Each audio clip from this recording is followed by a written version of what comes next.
Eu acho super importante já começar balizando a conversa por aí, que é um ponto importantíssimo, que é assim, você estava falando que a sua fé ali, o teu desejo de se aproximar de Deus, da fé, é justamente pela busca de sentido. Sim, foi esse processo. E por essa questão. Né? Então, assim, mesmo que a gente sentasse aqui, debatesse, chegasse à conclusão de que moralmente, ou para a saúde da sociedade, ou para o bem do ser humano, a fé é maravilhosa, estar com Deus é melhor do que estar sem, acreditar nele vai trazer benefícios e vai levar a gente para um novo patamar. Isso ainda não diz nada a respeito da existência ou não de Deus. Isso só diz a respeito de se isso é benéfico ou não. Então, assim, eu acho importante... E a gente vai discutir nessas duas esferas, né? Porque acho que tem como discutir nas duas. Eu quero abrir, inclusive, nesse assunto aí. Porque se a gente... se a civilização acabasse agora, começasse uma outra sem ter nenhum conhecimento dessa que passou, provavelmente iria acontecer algum tipo de adoração a uma divindade. Com certeza, porque parece que é intrínseco ao ser humano buscar esse significado. Eu não sei se isso é bom ou ruim. Porque a morte exige isso, é o fim. Então acaba tudo e não tem. A morte exige essa resposta. Existe uma série de autores das mais variadas áreas que argumentam justamente nesse sentido. Então você pensa em Rudolf Otto, foi um dos maiores antropólogos da religião do luteranismo alemão. Ele tem um livro chamado Sagrado, não é? Que no Sagrado ele vai argumentar que existe a religião é um mistério tremendo e fascinante, assim que ele define. De que existe um senso que parece que é natural ao ser humano de estar diante de algo que é misterioso, que a gente não consegue decifrar. Por isso que o agnosticismo, o Joel diz que parece que o agnosticismo está mais distante da religião do que o ateísmo, né? Digamos assim. Depende do tipo, exato. Tem um agnosticismo até espiritualizado também. Sim, não é muito o meu caso, embora eu tenha essa abertura.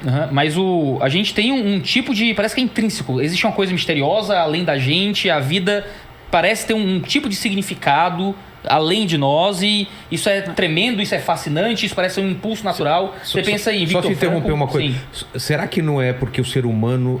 a gente busca um reconhecimento de padrão? A gente tenta achar padrões em tudo... E inclusive... Eu acho que é mais do que isso. Eu acho que, assim, a minha justificativa pra isso, sempre foi claro pra mim, é por um viés mais biológico mesmo, de animal, né? O ser humano tem uma manifestação muito curiosa e, assim, eu sou cético e também não gosto desse endeusamento do intelecto humano, como se isso separasse a gente da cadeia animal, como um ser divino. Iluminado. Eu acho que é muito arbitrário você chegar e falar, não, o ser humano, então, ele tem a consciência, então ele é um animal fantástico e mais evoluído. Né? Isso é uma coisa que não se fala em biologia, né? Então você vai a lince lá, chega sei lá quantos quilômetros.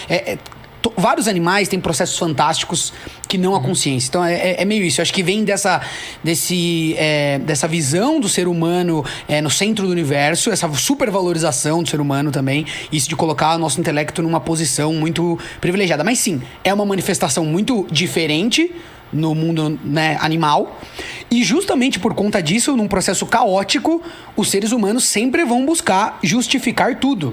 É assim que o nosso processo de reconhecimento do mundo funciona. O porquê que isso acontece. E nessa jornada de fazer perguntas de porquê, a gente acaba batendo de frente com grandes questões que, na falta dessas respostas, o ser humano sofre de uma ansiedade infinita e acaba surgindo com soluções que passam pelo místico, passam pela crendice e tal. E aí nascem os misticismos e as religiões. Pra mim, pelo menos, é meio por aí. Mas eu te interrompi, você estava numa linha... Você ia isso, pra onde? Eu ia falar de outros autores. Mas sim, esse ponto do Rolandinho é interessante porque a gente chegar a essas perguntas, a gente chegar nas conclusões, que evidencia que há algo diferente no ser humano, né? Nós, claro, não temos a habilidade de correr de uma lince, não temos talvez a visão de uma coruja ou a audição de um morcego, mas nós construímos a sociedade, né? Existe algo no ser humano que faz com que a consciência e a inteligência desenvolvida seja superior para o domínio da existência do que a capacidade de correr de uma lince.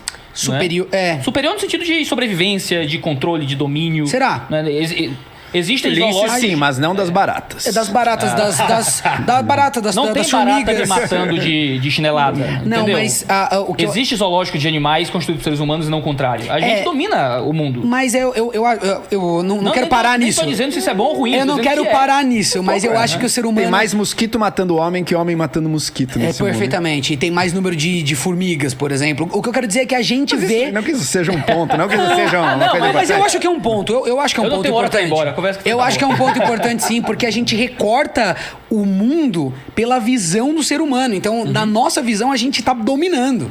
Só que já se passaram tantas espécies pela Terra que foram extintas e outras vieram, maiores, menores, de todos os tamanhos. Elas vêm por aqui, fazem sua história, desaparecem e a gente não tem nenhuma evidência de que o ser humano não vai passar por esse processo. Na verdade, a gente tem algumas evidências de que talvez a gente passe por esses grandes filtros que outras espécies passaram.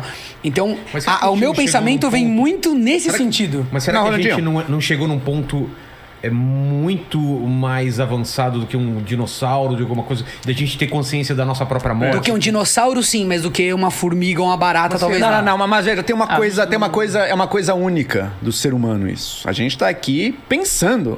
Acho que o diferencial não é que a gente domina e mata, mas a gente tá aqui pensando sobre a nossa condição. Sim. E estamos e a gente de formigas. Eu só quis marcar formiga limitada. Eu só quis marcar que é mais a consciência e menos a dominação. Exato. Mas essa consciência, ela apresenta um problema também. Ela apresenta um problema existencial para cada um de nós. A gente precisa ter algum sentido. E mesmo do ponto de vista filosófico. Quer dizer, então o universo é um tipo de lugar no qual consciências existem. Não é só...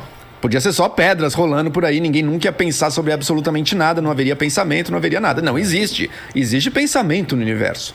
Isso nos faz refletir que talvez a estrutura do universo seja um pouco mais complexa do que só corpos se batendo uns nos outros. Não estou dizendo que leva a essa certeza, estou dizendo que levanta essa possibilidade. Ou seja, ela nos coloca no limiar de reconhecer um grande mistério no cerne da existência do universo, em primeiro lugar, mas do ser humano também. E essa consciência, e termos uma consciência, se torna por si só um problema filosófico. Como é que a gente chega de uma criação do nada, de uma existência que vem do nada, existe um infinito passado, digamos assim, onde tudo existia ali, então o universo vem a existir, tem o resfriamento dessa bola de fogo, o caldo primordial, unicelulares, toda a primeira proteína que aparece até se tornar o ser humano. E a gente chega nesse grande desafio hoje para a neurociência e para a psicologia da relação mente-cérebro, né? Você tem a mente como uma coisa metafísica, praticamente. Ela existe no cérebro, mas ela existe, parece que além do cérebro de alguma forma. Não é? Falando da mente como algo... Mas onde é que mora a mente? Onde é que fica a mente? É uma coisa muito séria, assim, muito profunda, de entender quem é o ser humano. Esse mistério que nos leva a pensar em Deus, a pensar no outro lado da vida, passa pelo processo de termos uma consciência. Não é só a gente pensa sobre vida depois da morte. Eu duvido que as formigas estão pensando se existe um paraíso de formigas ou construindo um texto sagrado ou o que quer que seja.